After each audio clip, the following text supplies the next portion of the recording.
பார்வதி மேலே எனக்கு எந்த நெகட்டிவ் இதுவும் கிடையாது, எக்ஸப்ட் ஃபார் அஃப்கோர்ஸ் இந்த கமருதீனோட கொஞ்சம் ஓவராக போயிருந்தாங்க. பட் அது it was bound to happen, சரியா? So when you fall in when you are இன்ஃபேச்சுவேட்டடோ இல்லைனா when you fall in love with someone in that kind of situation, அப்போ வந்து எல்லை மீறி போகிறதுக்கு சான்சஸ் நிறையவே இருக்குது. அது நம்ம தமிழ் பிக் பாஸ்ன்றனால ஓரளவுக்கு கண்ட்ரோலில் வச்சுருக்காங்க. நிறைய இது நமக்கு எடிட் பண்ணி காட்டுறதும் கிடையாது. அப்படி இருந்தும் சில கிளிப்பிங்ஸ் மாட்டி இருக்குது. ஸோ வி நோ லைக் அவங்க பண்ணது வந்து பெருசாக பாராட்டுற மாதிரியோ இல்லைனா ஓகே கிரேட் அப்படின்னு சொல்கிறதுக்கெல்லாம் ஒன்றும் கிடையாது.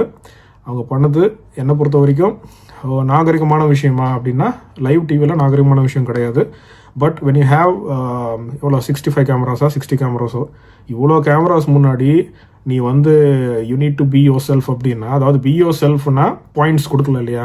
நீ வந்து இது பண்ணக்கூடாது அது பண்ணக்கூடாது அப்படிலாம் நீங்கள் எதாவது பாயிண்ட்ஸ் கொடுத்துருந்தீங்கன்னா கிரேட். அந்த கான்ட்ராக்டில் நான் பார்க்கணும், அது பார்த்தா தான் தெரியும். கண்டிப்பாக வந்து அந்தளவுக்கு டீட்டெயிலாக கொடுத்துருக்க